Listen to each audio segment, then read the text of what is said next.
આપણે જઈએ છીએ। હવે જે વ્યાખ્યાઓ ડેફિનેશન્સ આપણે ઉત્કલ્પનાની જોઈ એના ઉપરથી ઉત્કલ્પનાનું જે સ્વરૂપ છે એ પણ થોડો જોવાનો પ્રયાસ કરીએ। એક તો ઉત્કલ્પના એક અનુમાનિત પ્રસ્તાવ, ધારણા કે કથન છે જેની રચના વાસ્તવિક અભ્યાસ શરૂ કરતા પહેલાં કરવામાં આવે છે। એટલે વાસ્તવિક અભ્યાસ કરીએ એ પહેલાં જે આપણે અટકળ રચીએ છીએ, ધારણા રચીએ છીએ, જે સ્ટેટમેન્ટ કથન કરીએ છીએ એને ઉત્કલ્પના તરીકે ઓળખવામાં આવે છે। ઉત્કલ્પના એવું કથન કે પ્રસ્તાવ છે જેમાં બે કે તેથી વધુ પરિવર્તિઓ વચ્ચેના સંબંધોનો ઉલ્લેખ કરવામાં આવે છે। બુદ્ધિ અને શૈક્ષણિક સિદ્ધિ વચ્ચેનો અભ્યાસ, તો ત્યાં બુદ્ધિ અને શૈક્ષણિક સિદ્ધિ વચ્ચેના સંબંધોનો ઉલ્લેખ, બે પરિવર્તિઓ વચ્ચેના સંબંધોનો ઉલ્લેખ એમાં થાય છે, તો એ અર્થમાં એને પણ આપણે ઉત્કલ્પના કહી શકીએ। ત્રીજી બાબત તમે જુઓ છો સ્ક્રીન ઉપર કે અનુમાનિત કથન કે પ્રસ્તાવનાનો આધાર દૈનિક જીવનનું એ નિરીક્ષણ અથવા અગાઉ થયેલા અભ્યાસો હોય છે। તો એ અટકળ જેને આપણે ઉત્કલ્પના કહીએ છીએ અહીંયા, એ કોઈપણ પ્રકારના આધાર વગરની નથી, એને પણ કોઈ એક ઠોસ આધાર છે અને એ ઠોસ આધાર એ આપણું પોતાનું વ્યક્તિગત જે અનુભવ છે એ પણ હોઈ શકે અને દૈનિક જીવનનું આપણું જે ઓબ્ઝર્વેશન છે અને અગાઉ જે પ્રકારના અભ્યાસો થયા છે, તો એ આપણે સોર્સિસમાં જ્યારે જઈશું ત્યારે પણ થોડી આ સંદર્ભે એ વિશેષ વાત આવશે કે અગાઉના જે સંશોધનો છે એ પણ આપણને ઉત્કલ્પનાની રચના કરવા માટેનો એક સોર્સ, સ્ત્રોત એ આપણને પ્રાપ્ત મળે છે અથવા તો એ આપે છે। તો આગળ જે સ્ક્રીન ઉપર તમે જુઓ છો કે અનુમાનિત કથનની ચકાસણી આનુભવિક અભ્યાસોના આધારે કરવામાં આવે છે।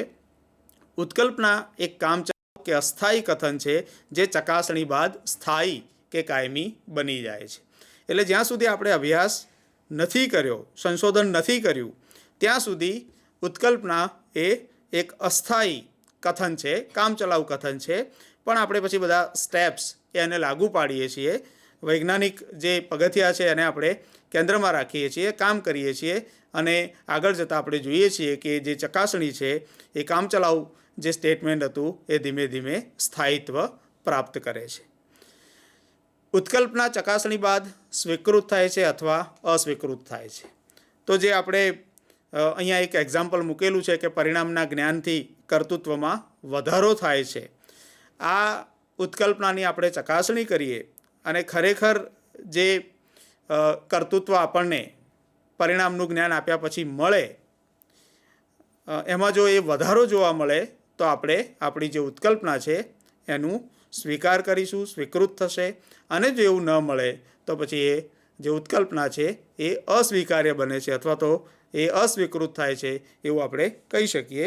એવા ઘણા બધા જે એક્ઝામ્પલ્સ છે એ પણ ઉત્કલ્પનાના સંદર્ભમાં, જે આપણે બુદ્ધિ અને શૈક્ષણિક સિદ્ધિ વચ્ચેના સંબંધી જે વાત છે, તો એવા ઘણા બધા સંશોધન વિષયો પર એ ઉત્કલ્પનાઓ એ બનાવી શકાય અને પછી એની ચકાસણી કરીને આપણે એની સ્વીકૃત કે અસ્વીકૃતિ એ કરી શકીએ। હવે આપણે વિશેષતઃ ઉત્કલ્પનાના લક્ષણો, એમાં પણ ખાસ કરીને સારી ઉત્કલ્પનાના લક્ષણો, મિત્રો અહીંયા જે કંઈ લક્ષણો આપેલા છે એ કદાચ તમામ લક્ષણો એ ઉત્કલ્પનામાં ન હોય, પણ અહીંયા મેક્સિમમ લક્ષણો એ જો ઉત્કલ્પનામાં જોવા મળે તો એને પણ આપણે એક સારી ઉત્કલ્પના તરીકે સ્વીકારી શકીએ। અને એ રીતે સૌથી પ્રમુખ જે લક્ષણ છે એ સારી ઉત્કલ્પનાનું કે ઉત્કલ્પના એક અનુમાનાત્મક કથન એ હોવું જોઈએ। અહીંયા થોડા એક્ઝામ્પલ્સ થ્રુ આપણે આ વસ્તુને મૂકી શકીએ કે એક તો ધૂમ્રપાન કરવાથી કેન્સર થાય છે, બુદ્ધિ અને સર્જનાત્મકતા વચ્ચે ધન સહસંબંધ હોય છે। તો હવે ધૂમ્રપાન કરવાથી કેન્સર થાય છે એ જે કથન છે એ સ્વાભાવિક રીતે એક પ્રકારનું અનુમાન એ આપણને પૂરું પાડે છે, અને આ પ્રકારનું કથન હોય તો એને આપણે સારી ઉત્કલ્પના એ ગણી શકીએ। બીજું લક્ષણ મૂક્યું છે કે ઉત્કલ્પના હકારવાચક અથવા સ્વીકારાત્મક કથન હોવું જોઈએ। ચિંતા અને સિદ્ધિ વચ્ચે ઋણ સહસંબંધ હોય છે એવું જો આપણે કથન મૂકીએ છીએ તો એને આપણે સ્વીકારી શકીએ છીએ। તો બને ત્યાં સુધી ઉત્કલ્પનામાં હકારાત્મક કે સ્વીકારાત્મક કથનનો જ એ ઉપયોગ એ થાય એ અર્થમાં થોડું હકારાત્મક વલણ એ આપણું હોવું જોઈએ. એને બદલે આપણે ચિંતા અને સિદ્ધિ વચ્ચે ધન સંબંધ હોતો નથી એવું નકારાત્મક જો કથન લઈએ તો એને સારી ઉત્કલ્પના ગણી શકાય નહીં. ત્રીજી બાબત છે ઉત્કલ્પના સમસ્યા સાથે સંબંધિત હોવી જોઈએ. તો એ તો બહુ સ્પષ્ટ અને સીધી વાત છે કે કેન્સર શા માટે થાય છે આ એક સમસ્યા છે, પણ વધુ પડતા ધૂમ્રપાનને લીધે કેન્સર થાય છે તો ત્યાં એ અહીંયા ઉત્કલ્પના બને છે.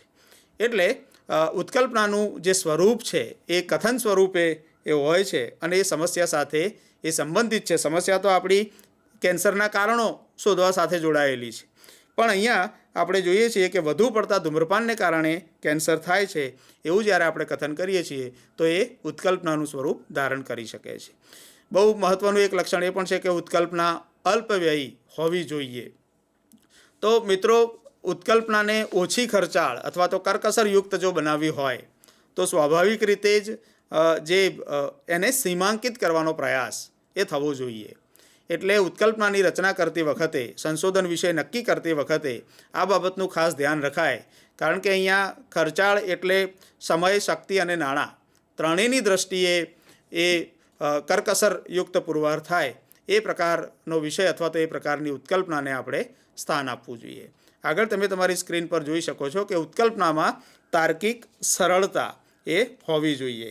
અહીંયા તાર્કિક સરળતા એ સામાન્ય રીતે જેને આપણે વેલિડિટી કહીએ છીએ એ વેલિડિટી સાથે આ વસ્તુ જોડાયેલી છે કે ઉત્કલ્પના માત્ર સમસ્યા પૂરતી સીમિત હશે તો જ એનામાં તાર્કિક સરળતા રહેલી છે એવું આપણે કહી શકીશું. એટલે વિશેષતઃ એ આપણી જે સમસ્યા છે એના પૂરતી એ કેન્દ્રિત રહેવી જોઈએ. એક સમસ્યા સિવાયની જે બાબતો છે એનાથી એણે મુક્ત રહેવું જોઈએ.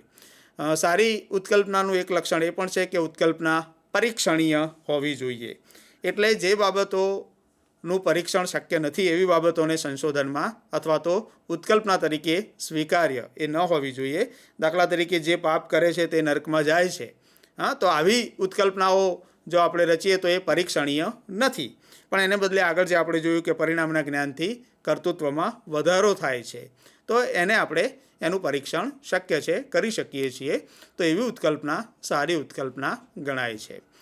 તમે તમારી સ્ક્રીન પર આગળનું લક્ષણ જુઓ છો કે ઉત્કલ્પના સ્વીકૃતિ કે અસ્વીકૃતિને આધીન એ હોવી જોઈએ. એટલે કે જેમાં ચકાસણીની સંભાવના હોય અને જેનો સ્વીકાર કે અસ્વીકાર થઈ શકે એવી જ બાબતોને ઉત્કલ્પના તરીકે, એવા જ કથનને આપણે ઉત્કલ્પના તરીકે સ્વીકારવા જોઈએ. અને પરિણામના જ્ઞાનથી કર્તૃત્વમાં વધારો થાય છે તો એને તો આપણે સ્વીકારી શકીએ છીએ, પણ ઈશ્વરની અપ્રસન્નતાને કારણે વરસાદ પડે છે એવી જે બાબત છે તો ત્યાં એ સ્વીકૃતિ અને અસ્વીકૃતિનો જે પ્રશ્ન છે એ થોડો જટિલ બને છે. તો એવા કથનોને આપણે અહીંયા ઉત્કલ્પના તરીકે સ્વીકારતા નથી. આગળનું લક્ષણ છે ઉત્કલ્પના પ્રમાણાત્મક હોવી જોઈએ. તો ખાસ કરીને સાયકોલોજીમાં તો આપણે દાખલા તરીકે બુદ્ધિ અને સર્જનાત્મકતા વચ્ચે ધનાત્મક સહસંબંધ હોય છે તો ત્યાં બુદ્ધિનું પ્રમાણ, સર્જનાત્મકતાનું પ્રમાણ એ આપણે ચકાસી શકીએ છીએ, માપી શકીએ છીએ. અને મનોવિજ્ઞાનમાં એ પ્રકારના ટૂલ્સ પણ અવેલેબલ છે. તો એ અર્થમાં ઉત્કલ્પના એ પ્રમાણાત્મક એટલે કે પરિમાણીય એ હોવી જોઈએ. આગળનું લક્ષણ છે ઉત્કલ્પના સામાન્ય રીતે અન્ય ઉત્કલ્પનાઓ સાથે સુસંગત હોવી જોઈએ. તો એનું ઉદાહરણ આપણે એવું મૂકી શકીએ કે વિધાયક પ્રબલનથી શીખવાની પ્રક્રિયામાં અવરોધ આવે છે. તો હવે આ જે બાબત છે એ આપણી ઉત્કલ્પના સાથે એટલા માટે સેટ નથી થતું કારણ કે વિધાયક પ્રબલનથી આપણા સૌનો અનુભવ છે કે હંમેશા શીખવાની પ્રક્રિયામાં એ સગવડતા રહે છે. તો આ પ્રકારની ઉત્કલ્પનાઓ એ સામાન્ય રીતે ટાળવી જોઈએ. આગળનું લક્ષણ છે ઉત્કલ્પના કોઈ અભ્યાસ પદ્ધતિને અનુકૂળ હોવી જોઈએ. તો ઉત્કલ્પના એવી હોવી જોઈએ કે જેની ચકાસણી ઉપલબ્ધ અભ્યાસ પદ્ધતિ, સાધનો અને કસોટીના આધારે કરવી શક્ય હોય. તો મનોવિજ્ઞાનમાં તો આપણને ખબર છે કે ટૂલ્સ, જેને આપણે પેલું ટેસ્ટ કહીએ છીએ, એ અવેલેબલ છે અને એ ટેસ્ટ દ્વારા અભ્યાસ થઈ શકે એ પ્રકારની જ ઉત્કલ્પના, એ જ પ્રકારના કથનોનો ઉપયોગ એ આપણે સંશોધન માટે કરવો જોઈએ. અને આગળ છે કે ઉત્કલ્પના કોઈ સ્થાપિત સિદ્ધાંત સાથે સંબંધિત હોવી જોઈએ. જે આગળ આપણે ઉદાહરણ જોયું કે પરિણામના જ્ઞાનથી કાર્યકર્તૃત્વમાં વધારો થાય છે, પરફોર્મન્સમાં વધારો થાય છે. તો એ આપણને ખબર છે કે થોર્નડાઇકના પ્રયત્ન અને ભૂલ દ્વારા શિક્ષણ અંગેના જે પ્રયોગો છે અથવા તો શિક્ષણ અંગેના જે અન્ય પણ કેટલાક પ્રયોગો છે જેના દ્વારા પણ આપણને ખબર પડે છે અને આપણો અનુભવ પણ છે, મહાવરો પણ છે કે જેમ જેમ પ્રયત્નો વધે તેમ ભૂલ ઘટે છે અને કર્તૃત્વ એ સુધરે છે. તો આ રીતે આવા સિદ્ધાંતો સાથે એ સંબંધિત હોવી જોઈએ. ઉત્કલ્પનામાં વધુ સંખ્યામાં પરિણામો હોવા જોઈએ. તો અહીંયા ઉત્કલ્પના એ એવી હોવી જોઈએ જેના દ્વારા પૂર્વ સ્થાપિત હકીકતોની સ્પષ્ટતા થઈ શકે અને એવી હકીકતો કે ઘટનાઓ વિશે ભવિષ્યવાણી કરી શકાય જેનું અત્યાર સુધી અધ્યયન નથી થઈ શક્યું. તો એવા જે તમામ બાબતો છે, વિષયો છે, એના સંદર્ભમાં જે ઉત્કલ્પનાઓ છે એનું નિર્માણ થઈ શકે. અને છેલ્લું લક્ષણ છે ઉત્કલ્પના ભવિષ્યવાણી કરવામાં એ સમર્થ હોવી જોઈએ. તો એમાં પણ આપણે ઉદાહરણ મૂકી શકીએ કે ધૂમ્રપાનથી કેન્સર થાય છે. તો કોઈ વ્યક્તિ વધારે ધૂમ્રપાન કરતો હોય તો એનું પ્રિડિક્શન એવું આપણે કરી શકીએ કે ભવિષ્યમાં કેન્સર જેવી બીમારીથી પીડાઈ શકીએ. અને આપણે અમદાવાદની સિવિલ હોસ્પિટલમાં કેન્સર વિભાગમાં જઈએ અને ત્યાંના દર્દીઓને પૂછીએ તો એવા અભ્યાસો થકી એવી વિગત પણ બહાર આવી છે કે માઉથ કેન્સરના 75% કેસો એ તમાકુના સેવનના લીધે એ થતા હોય છે. તો આ રીતે આ પ્રકારની ઉત્કલ્પનાઓ અને એના અભ્યાસો થકી આવી જે વિગતો છે, માહિતીઓ છે આપણને મળે છે, જેના પરિણામે પણ એવા ભવિષ્ય કથન તરફ આપણે જઈ શકીએ છીએ. તો આ તો થઈ મિત્રો ઉત્કલ્પનાના અર્થ અને સ્વરૂપની વાત. હવે મહત્ત્વની વાત એ છે કે ઉત્કલ્પના આવે છે ક્યાંથી. આપણે પહેલાં એક સ્પષ્ટતા કરી કે એનો એક ઠોસ આધાર હોય છે. તો અહીંયા ઉત્કલ્પનાના એવા જે સોર્સિસ છે એ સ્ક્રીન ઉપર તમારી સમક્ષ મૂકેલા છે કે જેમાં સૌથી પહેલું છે વ્યક્તિગત અનુભવ. મિત્રો, ઝાડ ઉપરથી ફળ નીચે પડવાનો અનુભવ બધાને થતો હતો, પણ ન્યૂટનને જ્યારે આ અનુભવ થયો ત્યારે આપણને ખબર છે કે એમાંથી આપણને ગુરુત્વાકર્ષણના નિયમની શોધ મળી. તો આ રીતે વ્યક્તિગત તમારો જે અનુભવ છે એ પણ ઉત્કલ્પનાનું સ્વરૂપ એ ધારણ કરી શકે અને સંશોધનનો વિષય પણ બની શકે. બીજો આધાર છે અગાઉના સંશોધનો. તો જે પણ વિદ્યાર્થીઓ સંશોધનમાં રસ કે રુચિ ધરાવે છે એમણે અગાઉ થયેલા જે સંશોધનો છે એ તપાસવા જોઈએ, ચકાસવા જોઈએ અને એમાંથી પણ એમને કોઈ પણ એવો વિષય કે ઉત્કલ્પના એ અભ્યાસ કરવા માટેની મળી શકે. ત્રીજું છે સંશોધન સારાંશ, કે સંશોધનનું જે તારણ છે, કન્ક્લુઝન છે, એ પણ એક નવી ઉત્કલ્પનાને જન્મ આપી શકે છે. તો એ અર્થમાં પણ ઉત્કલ્પનાના એક મજબૂત આધાર તરીકે સંશોધન સારાંશને પણ આપણે મહત્ત્વનું ગણી શકીએ. પછી છે સંશોધન જર્નલ્સ.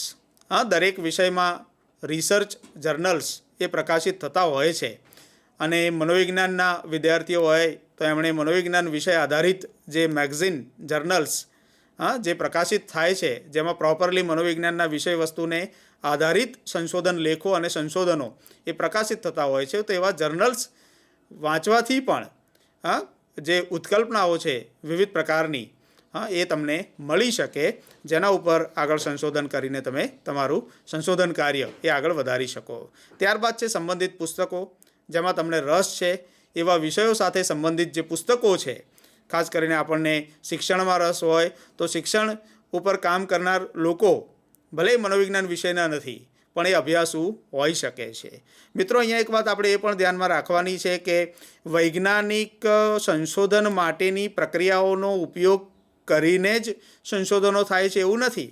બહુ મોટા મહાન ઘણા બધા એવા વ્યક્તિઓ, મહાનુભાવો થઈ ગયા જેમણે કોઈ પ્રોટોકોલમાં કામ કરીને સંશોધનો નથી કર્યા, છતાં બહુ મોટી ભેટ એ એમણે સમાજને એ આપેલી છે. પણ એટલે એવા લોકોના પુસ્તકો એ વાંચીને પણ તમે તમારી જે ઉત્કલ્પના છે એનું નિર્માણ કરી શકો. ત્યારબાદ છે અનુરૂપતા અથવા સાદ્રશ્યતા. ખાસ કરીને મિત્રો, મનોવિજ્ઞાનમાં પ્રાણીઓ પર જે પ્રયોગો કરવામાં આવે છે એની પાછળ આ એક તર્ક છે, કારણ કે પ્રાણીઓમાં ને આપણામાં જે સામ્ય રહેલું છે તો એ પ્રાણીઓ ઉપર પ્રાયોગિક સંશોધનો કરીને એના જે તારણો છે એ માનવ સમાજને પણ લાગુ પાડી શકાય છે, જેને આપણે સામાન્યીકરણ કહીએ છીએ. તો એ જે પ્રયોગો કરીએ છીએ એના જે તારણો છે કે એની જે વિગતો છે એના ઉપરથી પણ આપણને એ ઉત્કલ્પના મળી રહે અને માનવ સમાજ માટે પણ એ સમસ્યાઓના સંદર્ભમાં એ પ્રકારનું કામ થઈ શકે. આગળ છે સાંસ્કૃતિક વિષયવસ્તુ અને વિશ્લેષણ. તો મિત્રો, આ સંદર્ભે પણ ઉત્કલ્પનાનું સર્જન એ તમે કરી શકો. ખાસ તો પેરેન્ટિંગના સંદર્ભમાં આ વસ્તુ એ આપણે મૂકી શકીએ કે જુદા જુદા પ્રકારના કલ્ચરમાં ઉછળતા જે બાળકો છે એમનામાં જે પ્રકારની ખાસ તો ભિન્નતા એ આપણે જોઈએ છીએ, તો ત્યાં સાંસ્કૃતિક વિષયવસ્તુ અને વિશ્લેષણ એને આપણે કેન્દ્રમાં રાખીએ છીએ. ખાસ કરીને આપણને ખબર છે કે 3 પ્રકારના સમુદાયો: ગ્રામીણ સમુદાય, શહેરી સમુદાય અને આદિવાસી સમુદાય. આ ત્રણેયની જે સાંસ્કૃતિક પરંપરાઓ છે અલગ હોય છે અને પરિણામે ઘણી વખત એવું માનવામાં આવે છે કે આ સાંસ્કૃતિક કે આ પ્રકારના પ્રશ્નોના લીધે આ પ્રકારનું વર્તન જોવા મળે છે. પણ ઘણી વખત ત્યાં પછી સંશોધનો થયા છે તો એનું તારણ એવું આવે છે કે જે હેરિડિટી છે એ પણ ત્યાં કામ કરે છે. તો એને પણ આપણે ઉત્કલ્પનાનો આધાર એ બનાવી શકીએ. આગળ તમે સ્ક્રીન પર જોઈ રહ્યા છો કે વ્યક્તિગત રુચિ અને કાર્યક્ષમતા, એના વગર તો એ સંશોધન કરવું એ શક્ય જ નથી. અને એ રીતે તમારી વ્યક્તિગત રુચિ જે વિષયમાં હોય અને એ વિષય ઉપર તમે થોડું ઘણું પણ જો કામ કર્યું હોય, એટલે કે કાર્યક્ષમતા પણ હોય, તો એને પણ તમે ઉત્કલ્પનાનો આધાર બનાવી શકો છો. જ્ઞાનમાં રિક્તતા. તો સંશોધનનો મૂળ ઉદ્દેશ એ જ્ઞાનમાં રિક્તતા એ પૂર્તિનો પણ છે. એટલે જ્ઞાનમાં જે રિક્તતા છે એ ઉત્કલ્પનાનો આધાર બને અને એના ઉપર આપણે સંશોધન કરીએ અને એના દ્વારા એ રિક્તતાની પૂર્તિ કરીએ છીએ. એટલે જ્ઞાન મેળવવા માટે સંશોધન, આગળ જે સંશોધનની વ્યાખ્યા જોઈ એમાં પણ એ વિગત આપણે જોઈ. વિરોધી પરિણામ, ઘણી વખત ઓપોઝિટ જે પરિણામ આવે એ પણ આપણને કોઈ ઉત્કલ્પના એ શોધવા તરફ પ્રેરી શકે.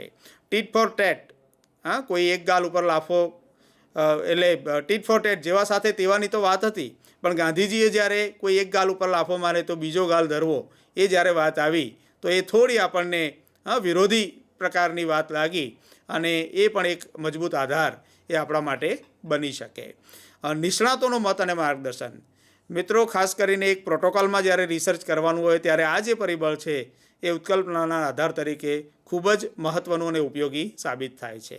તો જે લોકો એ સંશોધનમાં રસ, રુચિ અને સારી એવી ક્ષમતા ધરાવે છે એવા લોકોનો મત એ લેવો જોઈએ અને એ રીતે માર્ગદર્શન લઈને આપણે આપણું કામ એ કરવું જોઈએ.